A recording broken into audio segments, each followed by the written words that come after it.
Assalamualaikum warahmatullahi wabarakatuh. Salam sejahtera untuk kita semua. Izinkan saya melanjutkan video pembelajaran mata kuliah Filsafat Ilmu dan Logika. Topik pembahasan sesi ini adalah bahasa dan logika. Fungsi bahasa. Pertama, fungsi informatif.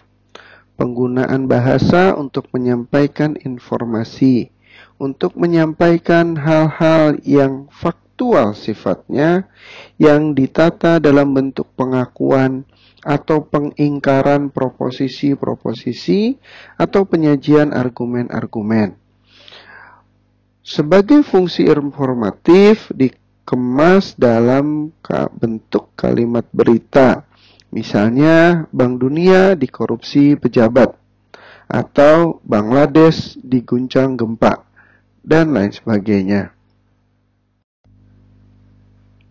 Kedua, fungsi ekspresif. Lazimnya dalam bentuk kalimat seru, yaitu bila seseorang ingin mengekspresikan emosi dan perasaan-perasaannya, seperti sedih, gembira, heran, kagum, cinta, sayang, marah, dan lain sebagainya. Fungsi ini sering disebut bahasa emotif. Misalnya, wah, indah sekali lukisan ini, atau astaga, hampir mati aku, dan lain sebagainya.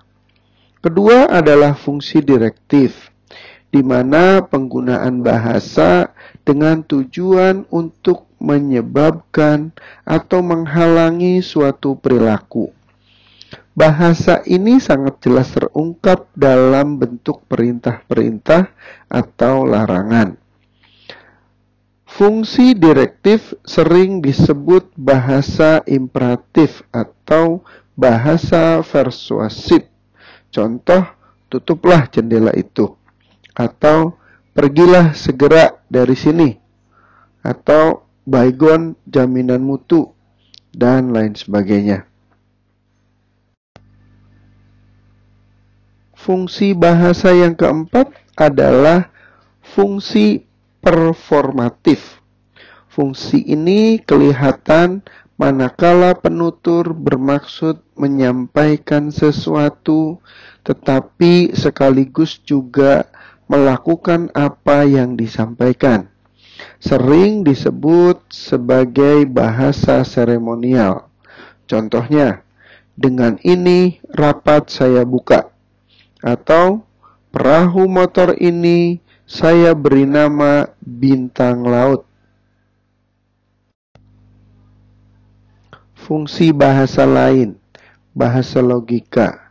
Bahasa logika adalah bahasa proporsional yang senantiasa mengandung aspek pengakuan atau pengingkaran.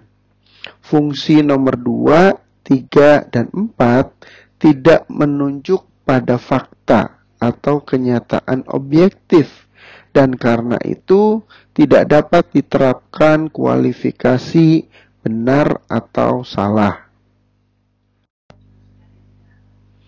Pemahaman tentang pengertian dan term.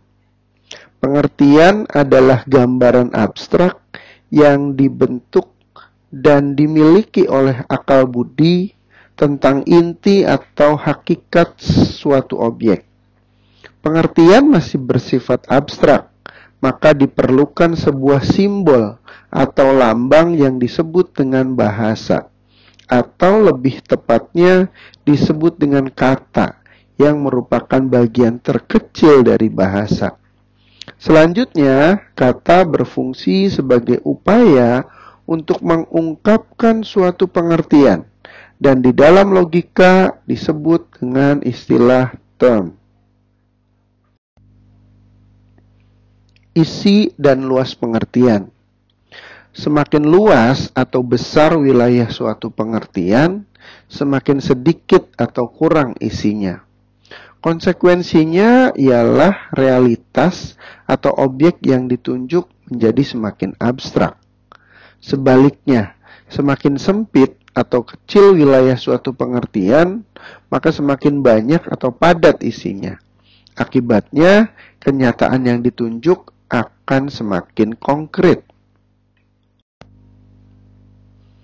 Klasifikasi term berdasarkan jumlah kata.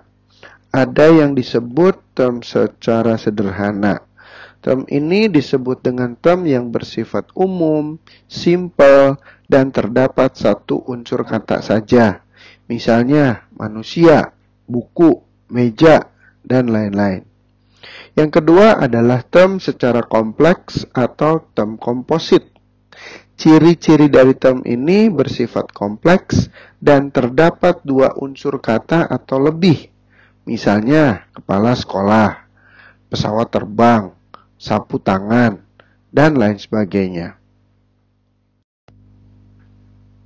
Berdasarkan luas, ada yang disebut term singular, yaitu klasifikasi term yang menjelaskan secara utuh dan tegas satu benda, satu individu, atau satu realitas tertentu.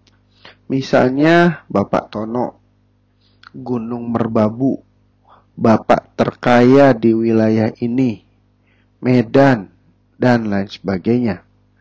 Berikutnya adalah term partikular. Klasifikasi term partikular mempunyai ciri-ciri menyebut sebagian dari jumlah atau kelompok objek sekurang-kurangnya berjumlah satu dan tidak tertentu. Misalnya beberapa mahasiswa, seorang karyawan, sebuah buku, dan lain-lain. Yang lain lagi adalah term universal. Klasifikasi term universal mampu menunjukkan seluruhnya, seluasnya, tanpa terkecuali. Misalnya semua masyarakat, setiap wilayah, tidak ada seorang pun, dan lain-lain.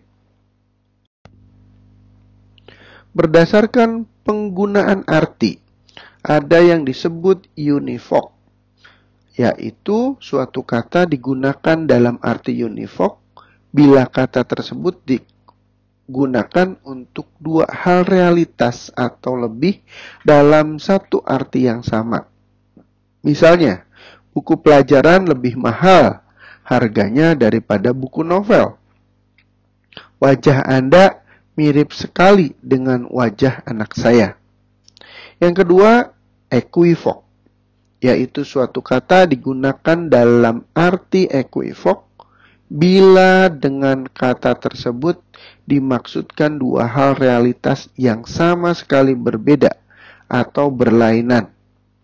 Informasi yang saya terima masih kabur, tetapi tampaknya narapidana kelas kakap itu sudah berhasil kabur dari penjara.